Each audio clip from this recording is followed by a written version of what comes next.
Recording now.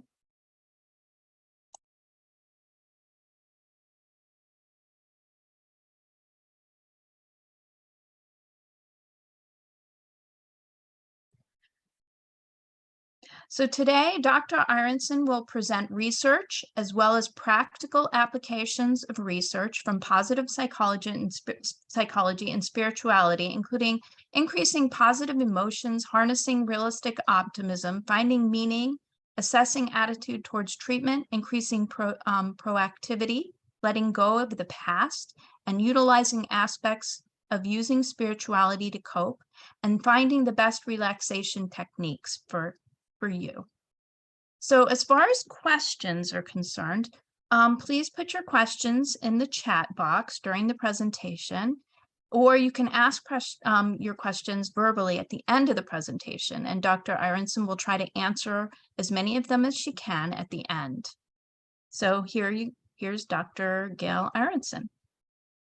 Hi, everybody, and thank you, Laura, for that lovely introduction. Laura and I go way back. She was an undergraduate student here at UM when I was a postdoc. So it's really lovely to see you and your career flourishing. Okay, anyway, I'm honored to be speaking for the Osher Center. And without further ado, I'm going to be presenting research that I hope will be useful to both patients and practitioners. And great, so my slides are not progressing. Let's try this again. There we go. Okay. So positive psychology is a field that came of age a little more than 20 years ago. Martin Seligman is seen as the father of the recent positive psychology field. He became president of APA, the American Psychological Association, in 1998, and he needed a theme for his presidency. People knew him for his studies on learned helplessness, where if rats or dogs were given inescapable shock, that they gave up on getting food. However, he noticed a third of those rats and dogs never gave up. And so he said, well, why don't we study those? Why don't we study resilience instead of studying anxiety and depression? His daughter, Nikki, also inspired him. Nikki was playing in the garden, and her father, Dr. Seligman, was trying to get rid of weeds. And so he was asking her to help him with weeding, and she was like throwing the weeds around and the flowers around and just having a really good time. And at some point, he was saying, oh, come on, we're weeding, we need to weed. And she said, look, if I can stop whining, you can stop being grumpy and being a grouch. So he decided, you know what, maybe I should think about this thing differently. Maybe I should think about people's strengths and encourage them rather than criticizing them for what they're not doing. And he felt, you know what, we've been looking at depression and anxiety and trying to get rid of those, or trying to ameliorate those for people. That just gets them to neutral. Why shouldn't we get them beyond neutral to being more positive? Okay, so positive psychology basically shifts the focus from the deficit model to positive emotions and strengths, to focusing on optimal human functioning and what makes life worth living. So I'm going to talk about 7 pearls today for a happier, healthier life. And I have a section on each of these. So first is cultivating positive emotions. Then we're going to talk about engaging your strengths, how to enhance your optimism, finding a way to relax. Meaning, purpose, and spirituality is part of meaning and purpose, social support, and being proactive. A lot of the research I'm going to present is from my own work, but some of it is from other people's. And the studies that I'm going to talk about that from my own work is a study on stress and coping in people with HIV. We have done a 17-year follow-up. It's funded by 2 R01s. And the landmark study on spirituality, positive psychology, and health, which was funded by the Templeton Foundation. The original, it is a nationwide study with 3,000 people, large sample. And The original study, the cross-sectional study, was done in 2014, and the 6-year follow-up was done in 2020. Turns out to be actually a very good point for studying stress, because 2020 was the year that Trump and Biden were running against each other and COVID happened. So we got our stress time point. All right, so the first topic is the power of positive emotions. And so what I'm going to do with each topic is mention a couple of studies and then tell you how to work with each aspect, like how to increase positive emotions, how to increase your optimism. Okay, so one of the famous studies on the power of positive emotions is the nun study, where people about to take their vows for becoming a nun were asked to describe the event. And some people said they were looking forward to becoming a nun with eager joy, and other people just described, today is the day that I'm becoming a nun. It turns out that people who express positive emotion lived longer and were healthier and happier. Now, I did a study looking at emotional expression, and I have a slide for it in a minute, so I'm going to hold off on that for a minute. Another study I want to tell you about that was particularly interesting and fun is that some researchers looked at yearbooks. At people smile in yearbooks. Now, everybody smiles in a yearbook, but some people have this fake smile, which is called a Pan Am smile, and some people have a genuine smile. Turns out that it's about 50-50. People with a genuine smile were more likely to be married, had happier marriages. And that was true even if you controlled for how attractive they were. So very interesting. Another study that's a classic in looking at positive emotions is a study done by Sheldon Cohen, where he sequestered people in hotels, and then he injected some of them with saline and some of them with an actual virus for catching a cold. And he measured things like positive emotions, and he determined who got a cold and whether it was related to positive emotions. It turns out that people who were low on positive emotions were 3 times more likely to catch a cold than those who were high on positive emotions. And the last study I want to mention is Steve Cole's study on acts of kindness. And I have a slide for that, so I'm going to leave that for a moment. All right, so here's the study on my study on positive affect. We had people in the stress and coping study with HIV. We had people write an essay about a traumatic event that had happened to them. We asked them to write about a traumatic event and express their deepest thoughts and feelings about it. And it turns out that we scored it for both positive and negative emotion. And those in the top third of emotional expression, that is both positive and negative emotion, had almost 4 times the survival rate versus the bottom third. If you look separately at positive words, and the diagram here is for positive words, so you see the survival for people who had a lot of positive words was about twice the survival of people who had who were low on positive emotion words. I thought this was going to be like a big finding, right? A 20-minute essay predicts 17 years later who's going to live and die. Submitted to the New England Journal of Medicine, got rejected. Submitted to the Archives of General Psychiatry, got rejected. Anyway, it got into the Journal of Psychosomatic Research, and the editor picked it as he picks an article every 3 months for as his choice article. Okay, so another study that I mentioned was the Acts of Kindness study. And this is really impressive because merely having people do 3 kind acts per week over 4 weeks changed their gene expression. In other words, it was just performing acts of kindness compared to a control group that didn't do that, helped to dampen the stress gene expression. And for those of you who are interested, that's the CTRA, the conserved transcriptional response to adversity. All right, so those are some studies that provide scientific validation for how beneficial expressing positive emotions is. Now, how do you How do you enhance positive emotions? Well, here are some of the things that people have done in their studies and that have been clinically tried.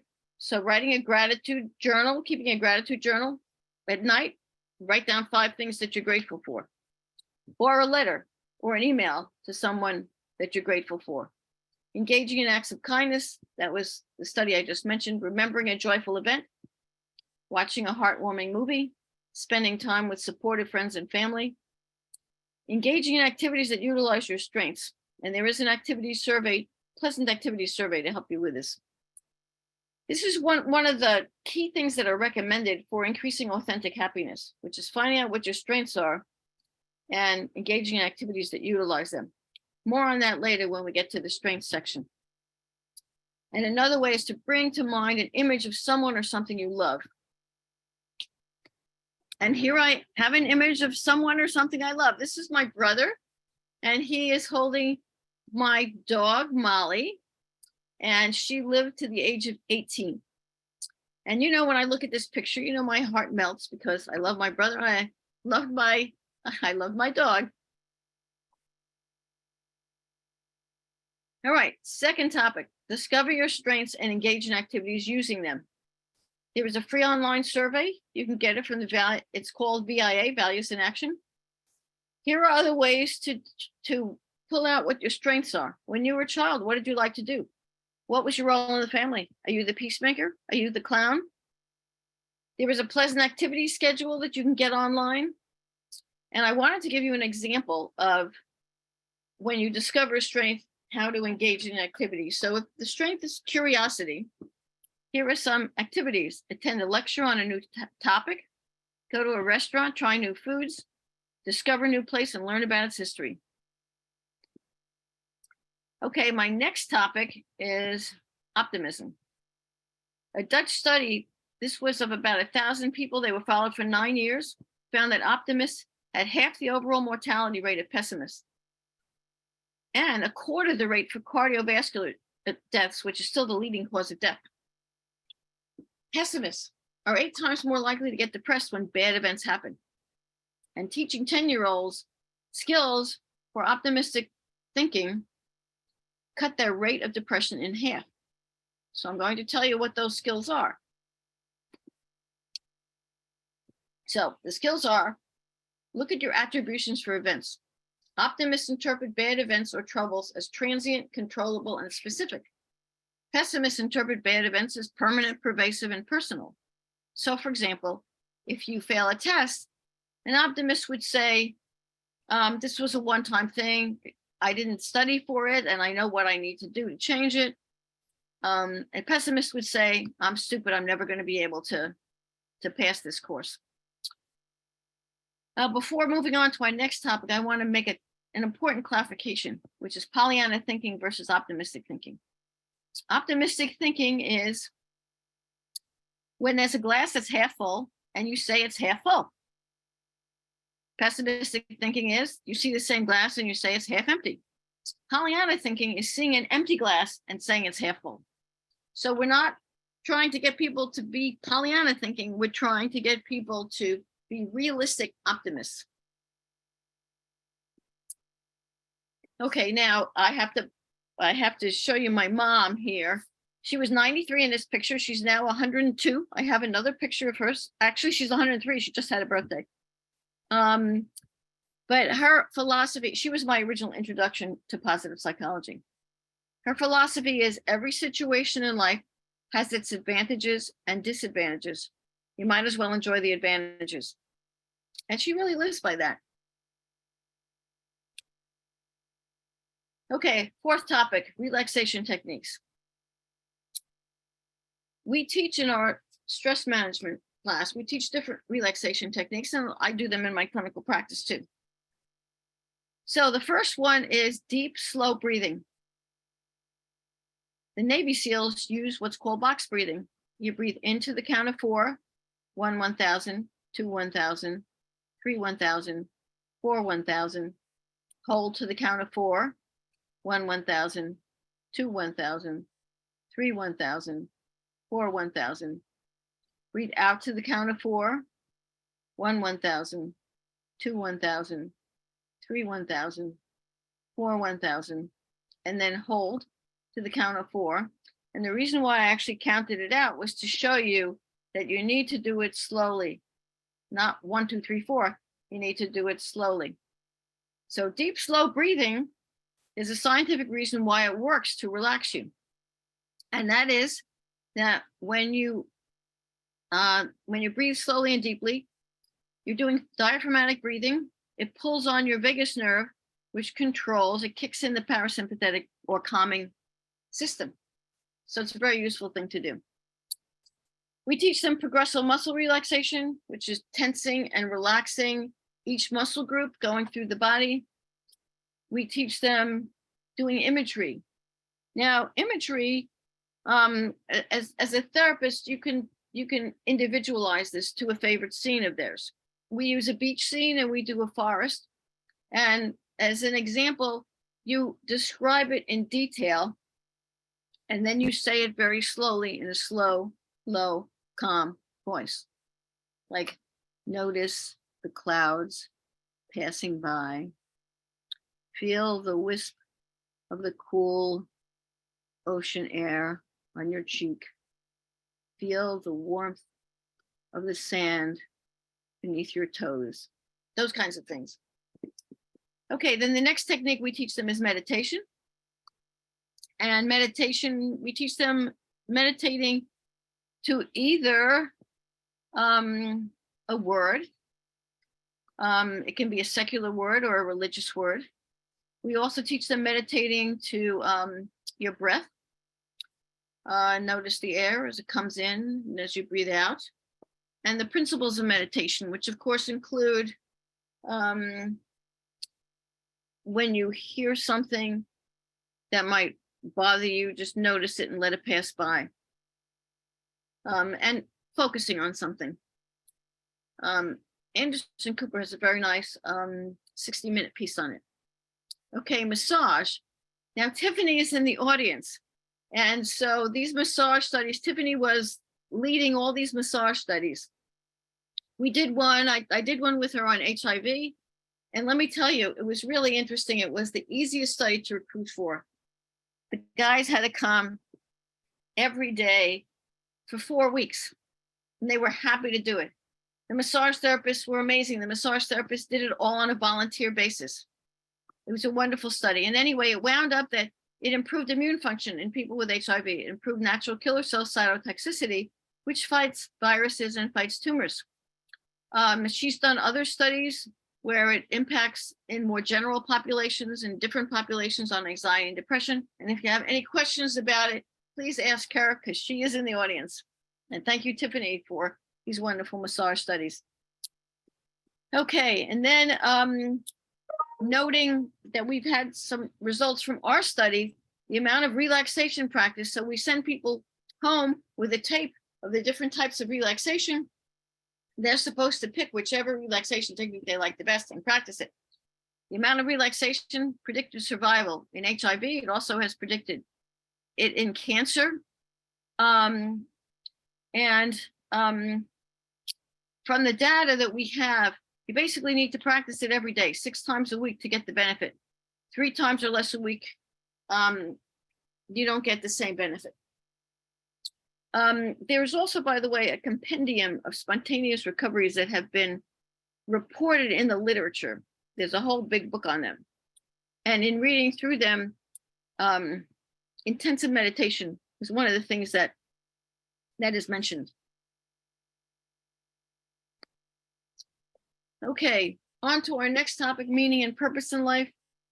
Collective wisdom suggests that finding meaning is a powerful force for human flourishing, well-being, and survival. What's the evidence? Well, Philip Smith did a series of 6 studies. People are less likely to die right before their birthday, holidays, special events. And it suggests that there is a will to live that can at least modify within a week or 2, exactly when you're going to die. There have been meta-analyses in many studies, 62 studies here. There were 10 on purpose in life, showing that it reduces mortality, meaning having meaning in life reduces mortality by roughly 20%. And in my own study in people with HIV. We gave interviews on stress and coping, how they were dealing with their stressors. And we transcribed them, we rated them on meaning in life. And the interesting thing is that meaning in life predicted survival. Here's the black line, shows that people with meaning in their life were more likely to survive than the other groups. This one was the one low on meaning in life.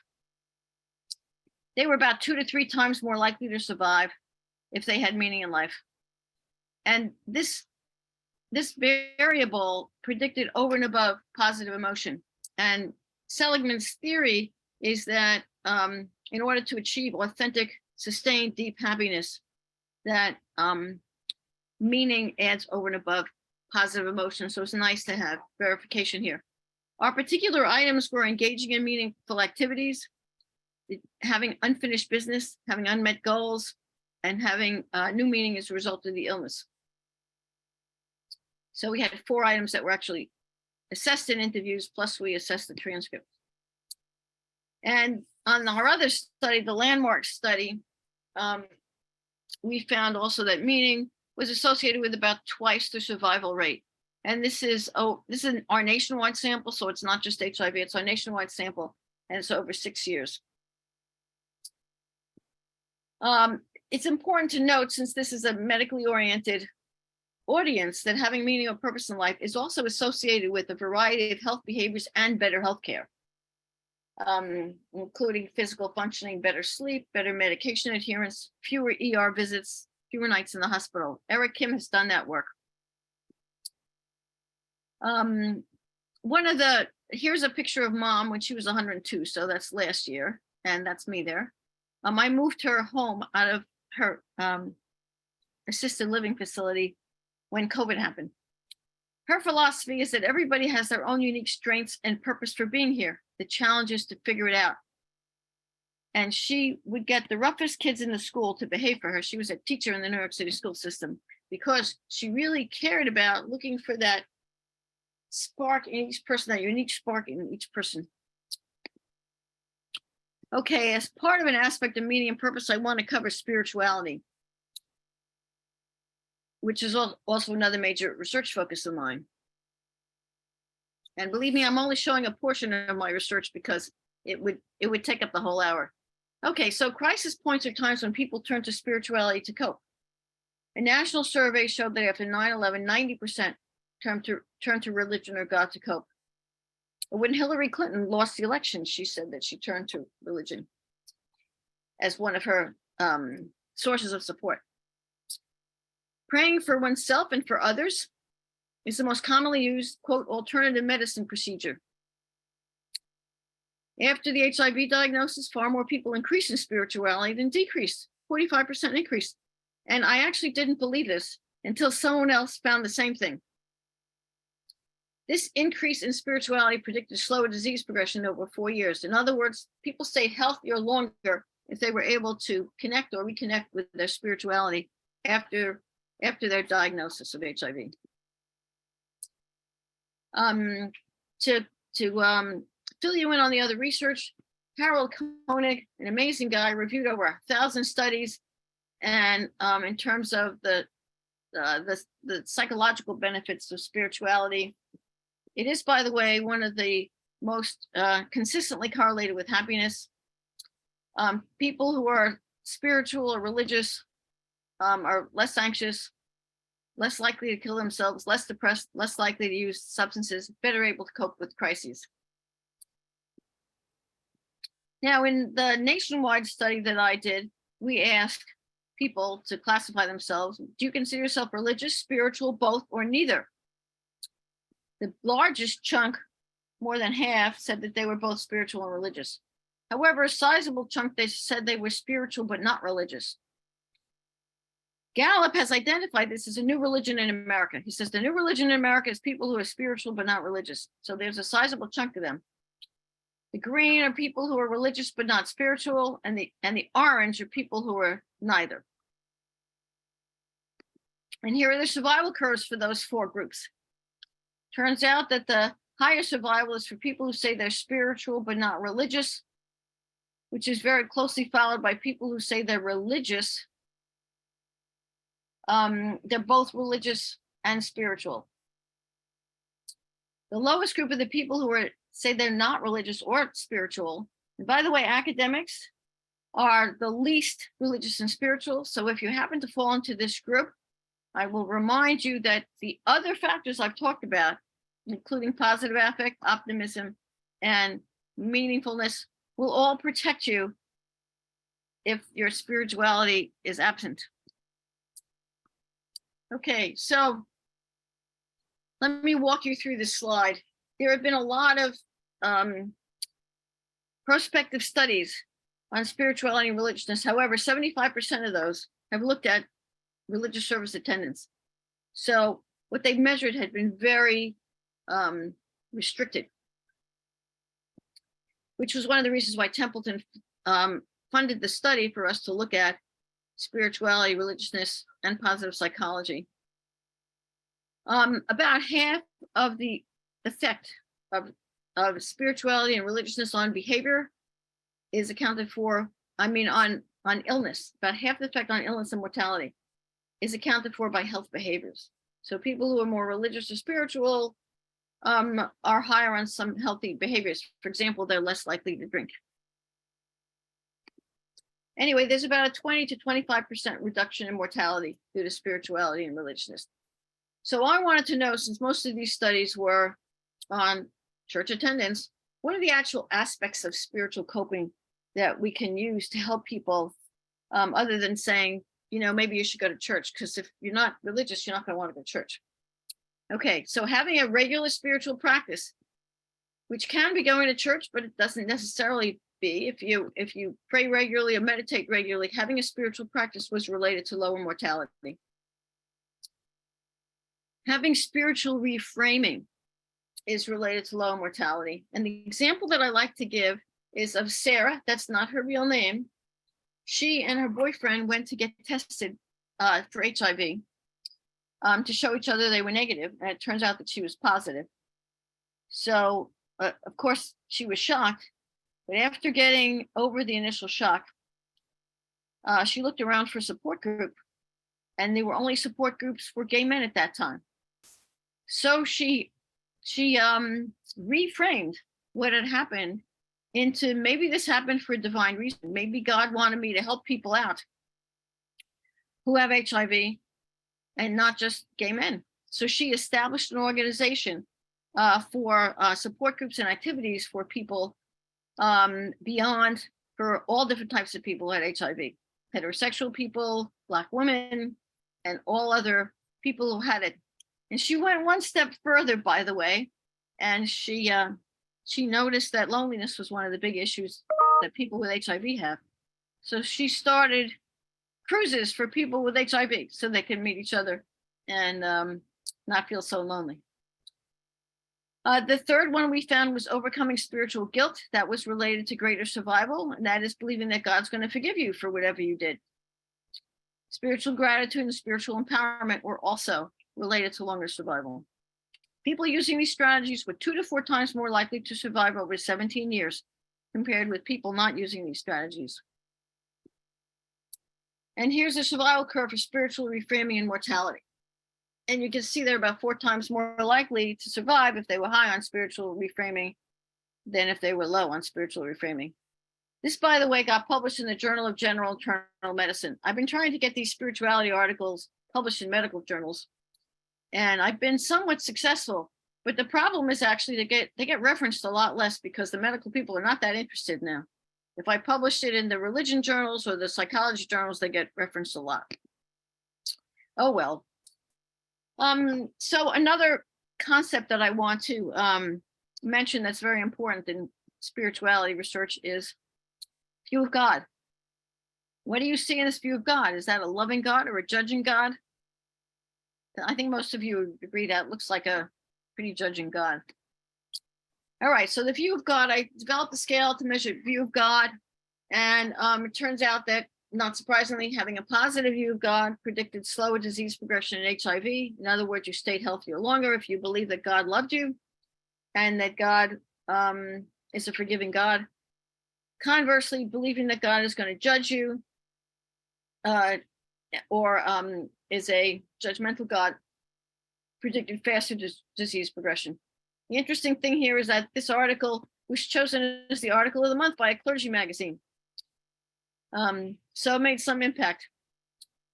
Another study that I need to mention here is that Ken Pargaman, who's also a big guy in the field. And you notice Harold Koenig's name is here also on this article. He's the one who did the review of the 1,000 studies. Ken Pargaman looked at elderly patients and how well they did over 2 years. They were hospitalized patients and found that religious coping methods did predict how well they did. And the most important one in that was that people with religious struggles did poorly.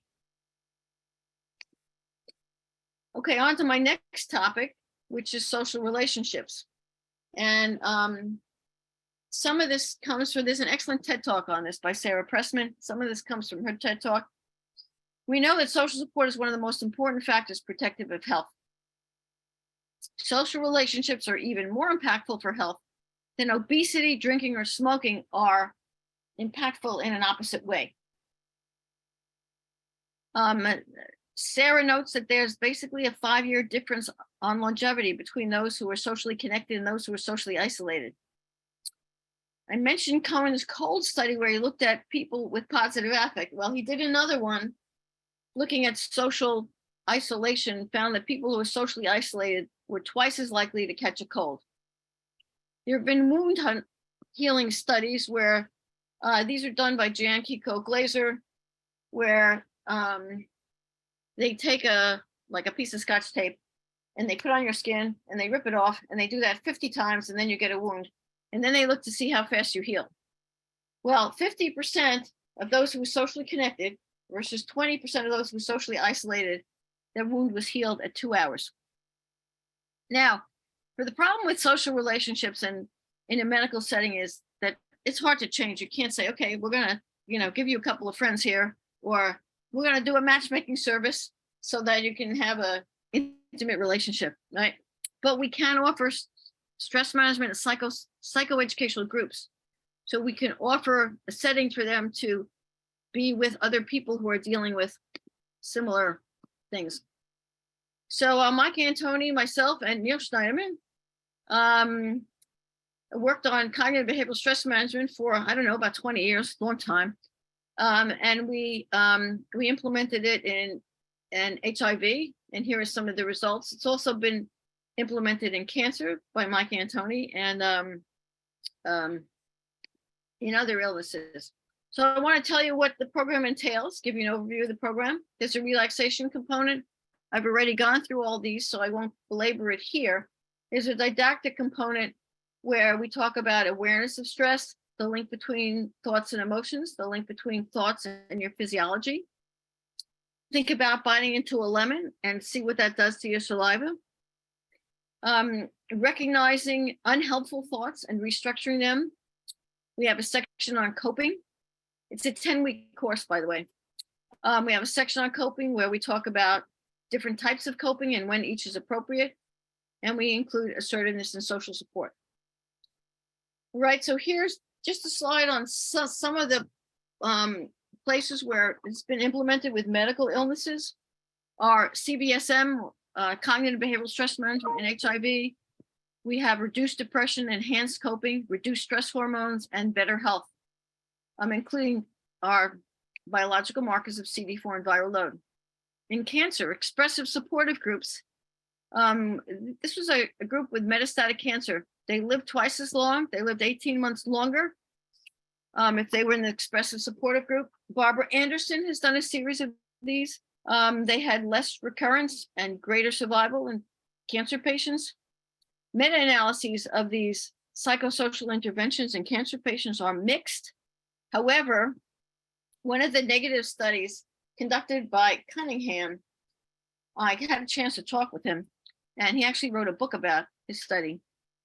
He basically said, because I asked him, well, for people who actually, did the homework and practiced the relaxation, did it work for them? And he said, yes, it did. So we have that, knowing that actually utilizing techniques is helpful. In cardiovascular disease, there was a recurrent coronary prevention project, which reduced the recurrence of MI, heart attacks. Here in Miami, we were one of 6 sites who were engaged in a study to try to help people who are depressed or socially isolated after a heart attack, because it's well known that those people don't do as well. And basically, Neil Schneiderman led the effort for looking at subgroups in enriched. Turns out that having groups, it worked for white men who were treated in groups after their heart attack. And so, I mean, why might that happen? Well, my best guess is that people pay attention to white men when they're in groups, and that other people don't get as much attention. Anyway, noticing this, researchers, not surprisingly in Sweden, did this study again and confined the groups to, it was a study with women-only groups, and it did in fact reduce mortality for them when they had their own groups. Okay, now I want to switch this to positive affect in particular, and let you know what has been in interventions for enhancing positive affect in medical populations. And 2 of the notable names in this area, by the way, are Judy Moskowitz, who has used these in HIV and diabetes, and Jeff Huffman at Harvard, who is doing this with cardiovascular disease. And I've included names here of people who have suggested some of the different techniques for increasing positive affect.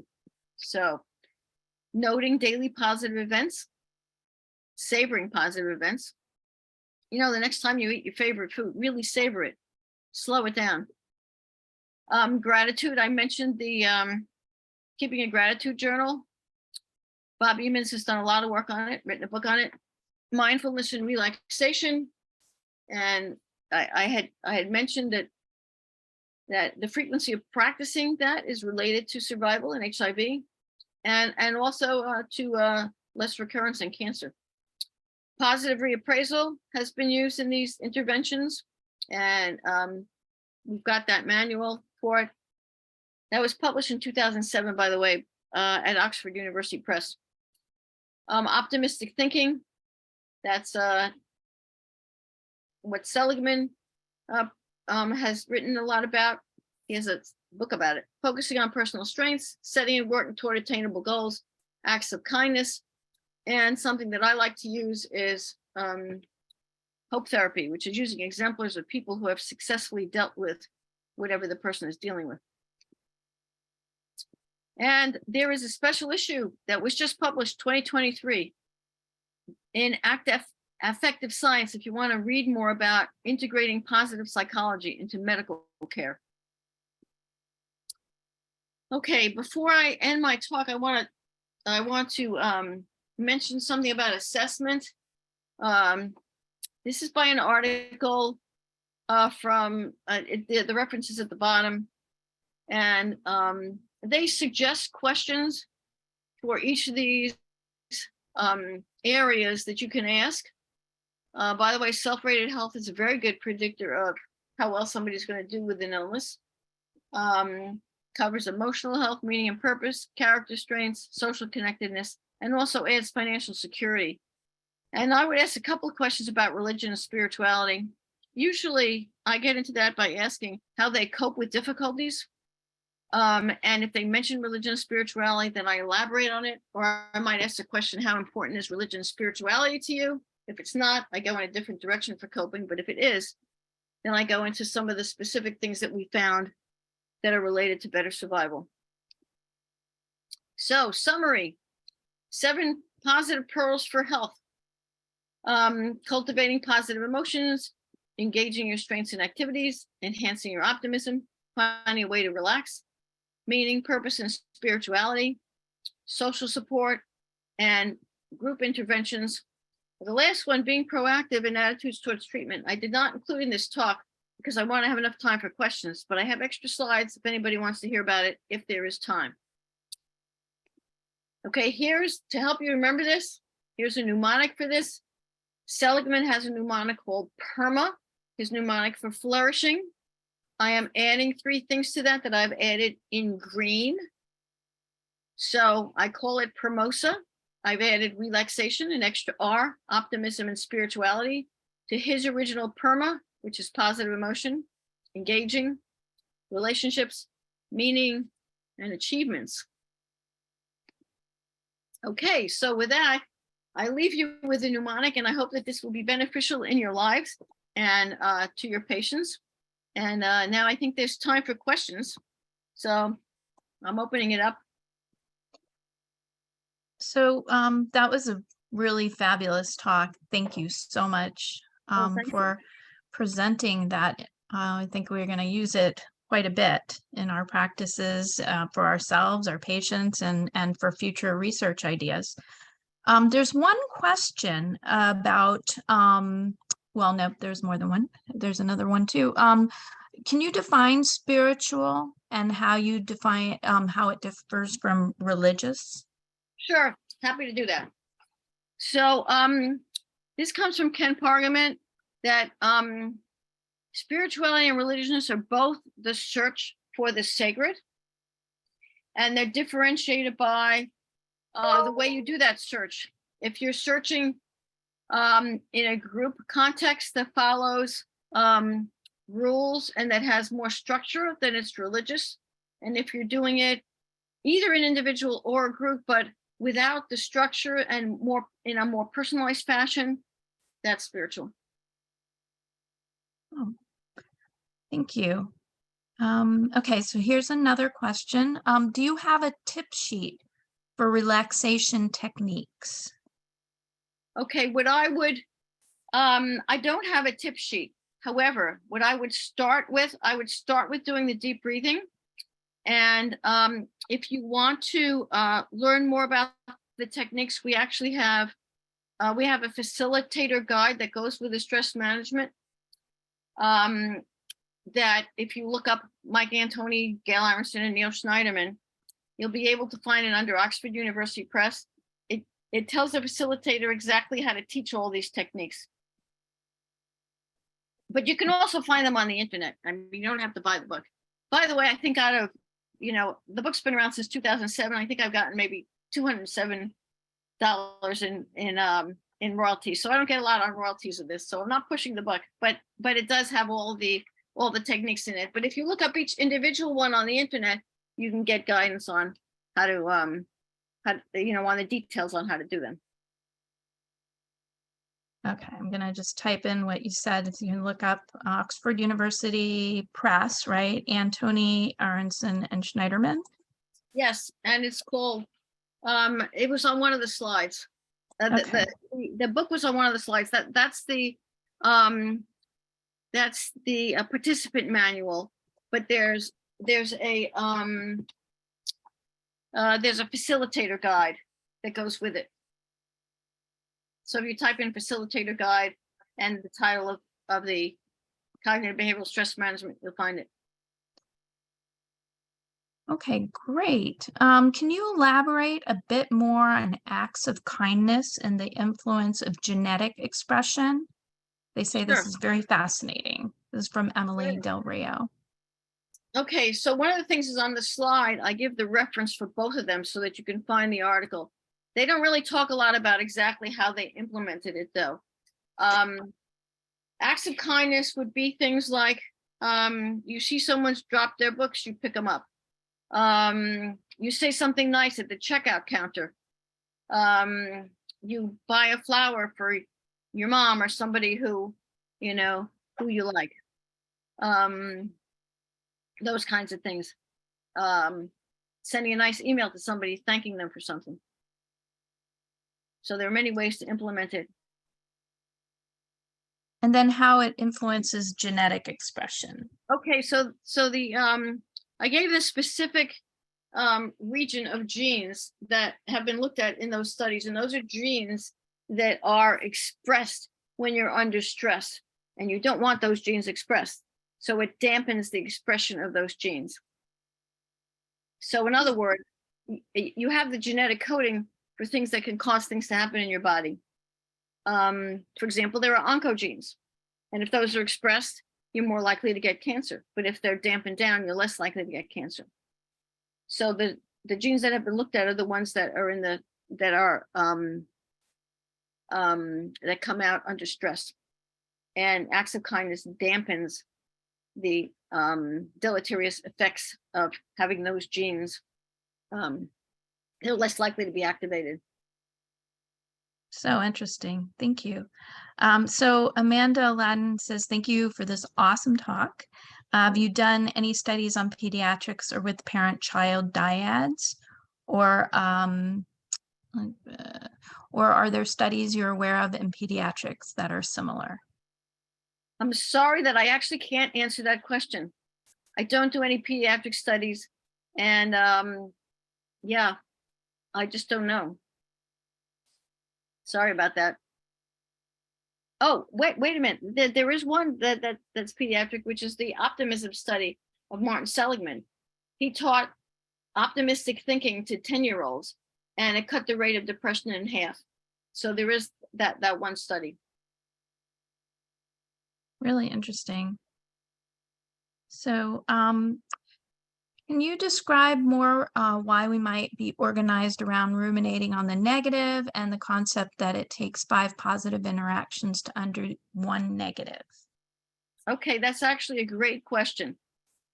So Martin Seligman answers this question, and he says, in win-lose situations where there are limited resources, there's only a certain amount of food, then that's when your negative sentiments, worry, anxiety, etc., kick in. However, in win-win situations, which is, the way to make society more amenable to having positivity win over, so to speak, is when you have win-win situations. So a win-win situation, for example, is when we're doing therapy, because the person who's getting the therapy is improving their lives, and the therapist is feeling like they're doing something useful and is getting paid. That's a win-win situation. So the more that we can organize things around win-win. I mean, another win-win is if we handle our resources properly, so that everybody benefits. That would be another type of a win-win. Yeah. If there is a little more time, I'm happy to do the couple of slides I had on proactive behavior if you want me to.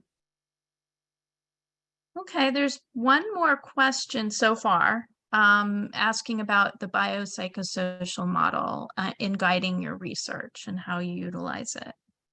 Yeah, so the biopsychosocial model is central to the research that I've done. And it emphasizes the interplay between your psychological state and how it affects your physical state. And it does so through 2 major pathways: the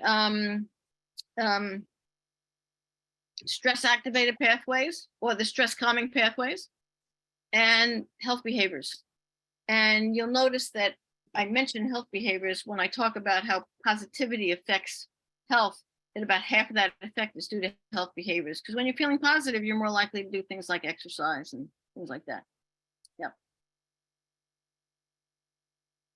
Okay, wonderful. Are there any other questions? Does anybody want to ask something verbally, or should we go ahead with some of the slides that you were promising us? If there are no more questions, actually, Shayna Simon has raised their hand. So go ahead and ask your question. Hi, thanks. I was trying to type it out and then I couldn't really get it out how I wanted to, but I was just curious if you think of it this way, because I do, but do you ever think that like the scientific method, like kind of like holds us back from, I don't know, fully understanding how we human, like the human consciousness and I don't know, like, is the scientific method, do you think the scientific method is like the only way to scientifically understand this topic of, I mean, Well, I'm saying, yeah, go on. a lot of our biggest discoveries have been by accident. And so the scientific method has its place at some point, but the originating idea often does not come from the scientific method. It's tested by the scientific method. And so there are other ways to gather information. And we do pilot studies to see if a certain intervention could help improve health. And so I think the scientific method has its place, is what I'm saying, basically. It's not the be all and the end all, but it has its place. And then for practice, I'm just thinking about that. And so it's evidence-based we base our everything on science, or not everything, but most. And then, but when in practice, it's more evidence informed. Is that because each person is different? And how, can you speak to that to our practitioners? Like, how do they utilize this information for their patients? Okay, well, I think that that I presented a lot of information for what we know is evidence-based and what we know is potentially helpful. And I think what you need to do is I presented this information so that you're informed, so that your interactions with patients and their suggestions to them can be informed. But ultimately, it requires clinical judgment to determine, what is going to be appropriate for each person and how to present it to them. So hopefully, this will inform, will help inform your interactions, but you'll use your best clinical judgment to sift through it. Great answer. So, well, I think we're probably out of time, but if you want me to do a couple of extra slides for people who want to stay, I'll do it. And there's another question. Okay. Probably going to end it with the questions then. That's fine. Yeah, the last minute question. I always think of them at the very last when we're about to go. So I can appreciate if that. If it stimulates questions, that's great. So since a spirituality gene has been identified, the one described as increasing empathy, how can we know that the acts of spirituality you listed improve health rather than genetic predisposition associated with the spirituality gene? Okay, so in order to see whether it's the spirituality gene, it seems to be hardwired in us, in other words, or at least in many of us. Can we know if these techniques that have been identified are genetic or not? You would need to do twin studies to tell that. You look at identical twins who were raised apart and identical twins who were raised together. So there are systematic ways to do that. There's also another way to do that, which is to determine that now that we know how to measure gene expression, to see if these genes are more likely to be expressed if you engage in these activities that I mentioned. So it's a field ripe for research. Don't have the answer yet. Wow, that sounds like a really good study. There you go, Laura. I'm happy to consult with you on that, and you can lead the study. Thank you. That sounds amazing. So one person did say they're open to listening to more slides, even if it's overtime. I don't know what your schedule is or whether you want to do that. Well, there are only 4 more slides, so I could do it in the space of 2 minutes. So and whoever wants to stay can. Anybody else wants to go? Thank you all for coming. And thank you for the opportunity to present this work and to have a really nice Q&A with you guys. Okay, so here's the proactivity. So proactive behavior, I think, is an understudied variable in positive psychology. It was the mediator for optimism's effect on disease progression in HIV. That is, optimistic people are more likely to be proactive. What do we mean by proactive? Well, they're more likely to ask questions of their doctor. They're more likely to research their illness on the internet. They're more likely to choose their doctors carefully. It's a lot of proactive behavior in there.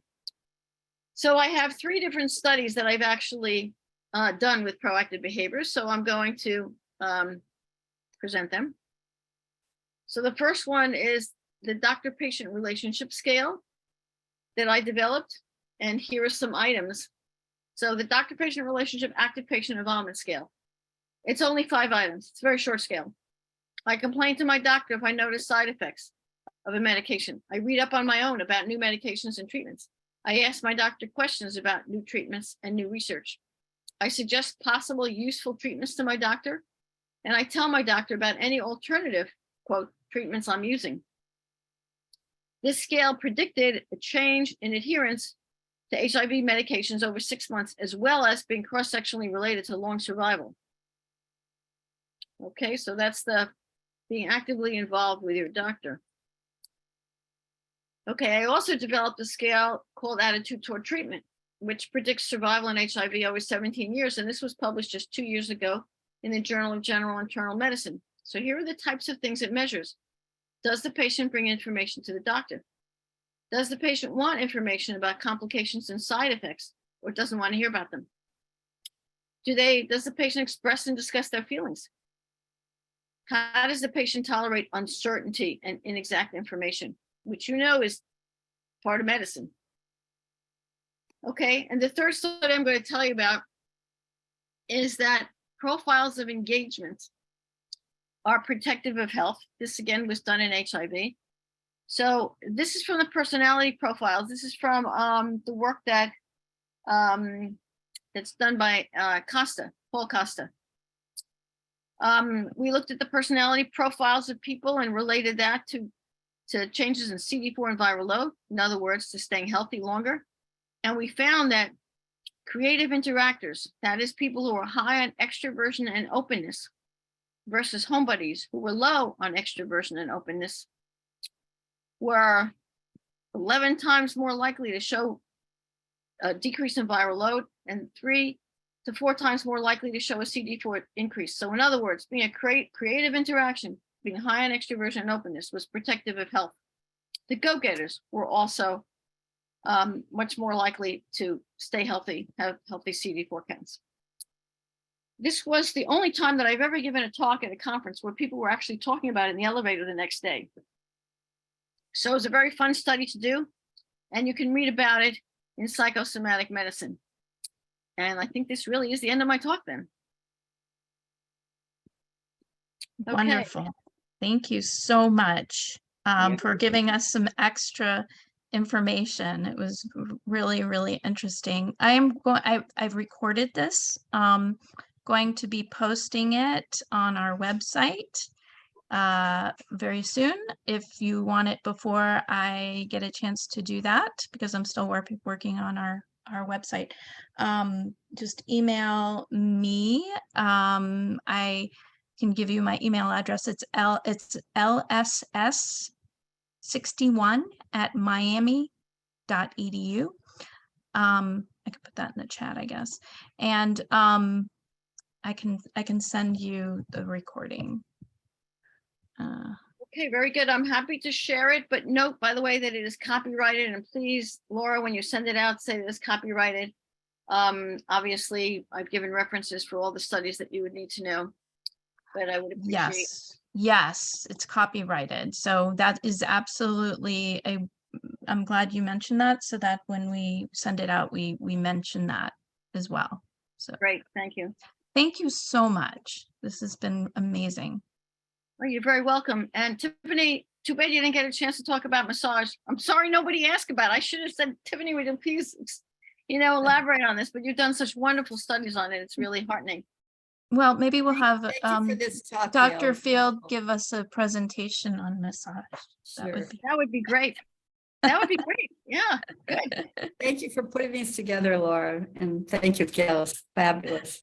Oh, you are quite Very welcome. welcome. And yes, All right. thank you, Laura, for putting these together. I think it's a very nice series. And now I'm going to have to get the one by Gwen Worm too. Yes, yes. Well, thank you everybody for coming, and we'll let you know when the next one is. We are having another one on planetary health, greenness, and neighborhoods. I believe Scott Brown is going to be presenting next third Thursday. So, all right. Thank you. Okay, And great. we'll see everybody next time. All right. Bye. Very good. Bye now.